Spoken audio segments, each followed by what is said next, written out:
I am delighted to be joined today by Julie Daum, who is the North American Board Services Practice Leader for Spencer Stuart. And today we're going to dive into a discussion on board composition and refreshment trends and the key themes we're seeing for 2024. So we're very fortunate to have an expert in this domain with us here today. Julie, why don't we start with you telling us a bit about your background and your role with Spencer Stuart? Good morning. Thank you. Well, I have been at Spencer Stuart a very long time, over 20 years, and I have spent my entire career there focusing on recruiting directors. I think the thing we're most proud of is I started recruiting women to boards. I obviously that evolved over time, but at Spencer Stuart, we've recruited over 3,300 women to boards. So it has been a big focus of mine and then the firm's. We have always in our board practice had a focus also on really understanding what was going on in governance. So not just recruiting, but really understand the context of what boards are going through, why they're looking for the kind of candidates they are, what's happening with the shareholder groups, what's happening in the environment. So I spend about 25% of my time really trying to keep up with what's going on in governance. We publish a lot about it. That's some of the things we're going to talk about today. So that's a little bit about me. Thanks, Julie. And we're fortunate to be able to share a lot of those materials with our members. So thank you. So why don't we jump into a discussion around board recruitment trends, what you saw in 2023 and what you expect to carry over and continue into 2024. So we did see a shift this year in what boards, what the kinds of people that were coming into the boardroom. So there was an increase this year in the recruitment of CEOs and financial experts. These appointments returned to what we would say was 2018 levels and reversed several years of decline, where we saw over the past 5 years, we saw an increase in directors who had more functional areas of expertise or might be P&L leaders. This year, the recruitment of retired or active CEOs rose to 30% of the incoming class, up from 23% last year, which is a significant increase. They also recruited more directors with financial backgrounds. They were about 27% of the incoming class, up from 23%. We don't usually see big jumps like that. So I think that was actually very meaningful. What's interesting is we expect that number to stay the same this year. There's been a lot of, we do a survey every year of NomGov chairs of what they expect for next year. And they are expecting to recruit more active and retired CEOs. When I first started recruiting, it was the only thing we did was recruit CEOs. But that changed over the years. And when Sarbanes happened, we started recruiting financial experts. And so the focus went away from CEOs, went towards CFOs, then went towards other functional people. So people who had digital backgrounds for a while or other kind of specific areas of expertise. I think boards looked around this year and said, we have a lot of that, but we don't actually have a lot of people in the room who have run a company. And it's a pretty complicated world out there, and it's evolving very quickly. I mean, who would have ever guessed we'd have some of the issues, the political, the social issues that we have that CEOs are dealing with in their own companies. So I think boards feel a need to have other CEOs in the room who either are dealing with this issue right now or have just recently retired. So that's been a big change this year, and we're expecting to see that again next year. There was still an interest in diversity, so that did not go away. 67% of this year's class was diverse, defined by either people who identify as a woman or people from a underrepresented minority or LGBTQ. So it went down a bit, but it was still very important. But the focus on CEOs was a big change. Yeah, that's interesting, and interesting to see a change of that magnitude this year. So if you think about really specific skill sets that boards are looking for today, what are you seeing on that front, and what do you think is driving that? I think what we're seeing is not unexpected.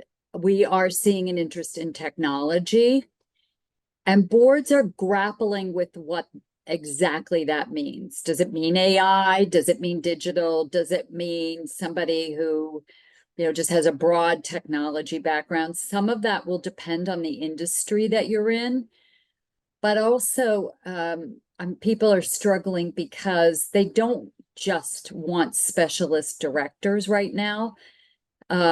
We've talked about this for a long time. I mean, in the US, boards have turnover based on retirement age. So there's not a lot of empty board seats each year. So, 7, 8%. So you cannot assign a seat for every specialty you want in the room. And technology is no different. So as they think about technology, they think, well, it would be really good to have somebody that has that background. But we need somebody who has technology, but also has more of an operating background. So somebody who may run technology in a company, but serves on the very senior management committee. So they're not just worried about technology, they're worried about the business also, and they have that perspective. So companies are trying to figure that out. They don't just want a technologist in the room. They want a technologist who has operating experience. So probably the person who has a lot of technologists working for them. So that's been the big specialty that we've seen. People thought maybe ESG. We haven't seen that. We haven't seen HR. That was another thing people had talked about for a while. We haven't seen that. It's really the two specialties have been CFOs and technology. And that's what we think will continue again this year, because that's what our survey tells us that non-gov committees are thinking about for this upcoming year. Yeah, it's very interesting. I've had those discussions on my own boards around going down a bit of a rabbit hole of talking about, oh, we need this specific thing, and then realizing we can't have a one-dimensional person here, so we've got to look for something broader. So as you think about due diligence trends for board selection in the year ahead, any particular observations there? Yeah, that's an interesting question. I don't know that boards talk about that a lot. But there is a lot more information about people out there. So, we actually encourage people to look at somebody's social media or watch somebody give a speech. If they're a CFO, watch their appearance in front of the analyst group, because it's all out there. And so I think that we have always done a lot of that. We do a lot of referencing and due diligence. And as I said, it's there. I think the most important thing that a board can do, which we can do for them, but if they're doing a search on their own, I think is really key, is to find out what somebody is actually like if they serve on another board. Are they a good director? Really, I mean, somebody could be a fabulous CEO, but not know how to play well in a room of equals, because it's not all about what he or she has to say. So trying to find out what somebody is going to be like in the boardroom is really important. So you may know somebody well, but you don't really know what they're like in that room. So we would really encourage boards to do a lot more referencing and due diligence on people. And as I said, there is a lot of information now out there that you can get smart about what somebody is like, particularly if they've been on another board. Yeah, I couldn't agree more. I've often observed that people who are excellent, perhaps CEOs or operators, sometimes that doesn't always translate into good in the boardroom. So I think, speaking to other directors is so important. And it could be But the that it's a nonprofit that they serve on. It doesn't, but just, you get a sense of who somebody is. And that is really important, because we bring people onto a board and we don't know how to ask them to leave if they're not a great director, right? So it's not an appointment for life, but if it's not working, it takes a long time to fix it. Yeah, you need someone who's willing to have a very awkward conversation, which Yes. is quite difficult. Yeah. So as we think about the world of activist investors out there, what are you seeing in terms of what are they looking for in board candidates for or people that they're putting on boards? So we are seeing a lot more activists, obviously. We're seeing more of them put up slates or put up directors. It's hard to generalize because there's so many of them and they're very each different, but generally I would say they are suggesting people for the boards who are qualified, who come out of the industry, who have a good track record. There was a time where an activist couldn't necessarily attract good candidates because people didn't want to be suggested by the activist. I think some of that stigma has gone away. So they are getting good industry folks for a board. So if it's a consumer company, they are putting forward people who have a strong track record in the consumer space or what have you. They tend to be targeting the older directors, the people who've been on the board the longest, so long tenured or older directors. And then they're also just looking at the companies in, the industry you're in. If you're a technology company and you don't really have anybody from technology, or you're a healthcare, company and nobody really comes from that, that's what they're looking at for. And so those tend to be what they're doing. Occasionally they'll say they would like somebody on the board who has a shareholder perspective.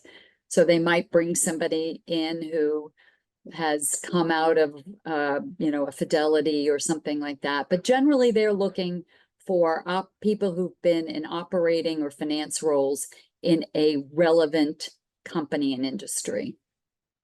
Yeah, I've actually heard observations recently from people who have had those situations happen, that some of those board members that are brought in by activists are actually a very positive addition to the board. So it's not always a negative. I think that's definitely changing. So I think that's right, because they're not people who have an affiliation necessarily with that activist. They have this resume that the activist is looking for. So when they come in the room, they don't have an agenda. Their agenda should be to be just like every other director. Now that may be different if they're a partner in the activist firm, then that's a different story than an independent director. Yeah, absolutely. So as we think about succession planning on boards, what are you seeing? Are you seeing more people be more proactive in that domain? What are the general trends there? I wish I could say yes. I think all boards are now doing a matrix. They're putting the matrix in the proxy. They're still they're talking more about it. But boards, as I mentioned earlier, they're using retirement age still. Every year the retirement goes up, so age goes up. So this year it's over 75 now, if they have a retirement age. And if we look at the directors who are leaving, they are very close to retirement age. So boards are talking about the skill set they need, but they are not necessarily having the difficult conversations you just mentioned, right? And so also sometimes on the matrix, we are stunned when we see that every director checks every box. Yeah. That's just not, nobody is superhuman, right? Yeah. And so we're encouraging people in their matrix to maybe say, just, to directors, check the 3 things you're best at, or to do a Harvey ball that says, I have technology, but it's not my strong suit, or whatever. But to be a little more honest about what qualifications your directors have, what qualifications you need. But the matrix was a first step. And, we hope, as does everybody hopes that boards get better at having hard conversations and not saying everybody's good at everything.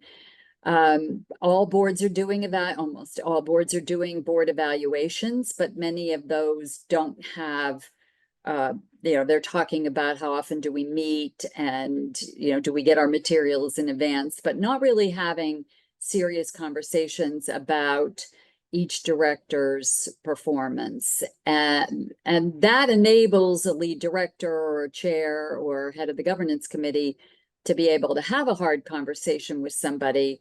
If all the directors are saying, Steve was great, but I think that, his experience isn't as relevant anymore. If you have that, if you know that every director's feeling that way, it is easy to have a conversation with a director. But if you don't do those individual evaluations, it's very hard to go to somebody and ask them to retire ahead of their retirement age.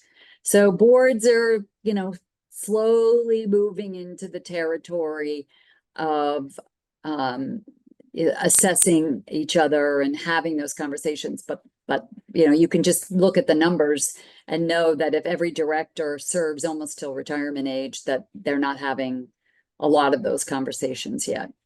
Yeah, those are tough to have, but so important. Any other key tips you give on best practices in this area when boards are thinking about succession planning? One other thing I would say is I think boards or people join a board and even, I don't know that they expect that they're going to stay till retirement age. And a lot of times you bring a younger person in and they couldn't imagine that they'd be there for 30 years or what have you. But I think having conversations when you recruit directors, that you think of it, the board thinks of it as a, 10 to 15-year term kind of thing. And that you're going to have conversations over the years with people about, are you still interested in staying? What is your thought about that? And really not setting up somebody to think that they are going to be there necessarily until they hit 75, that it is it is an ongoing conversation.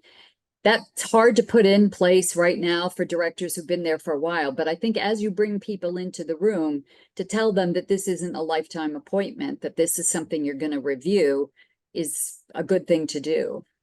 Yeah, absolutely. And as you think about boards, trying to get that expertise and balance on their board, any final recommendations in that area on proactive steps they can take?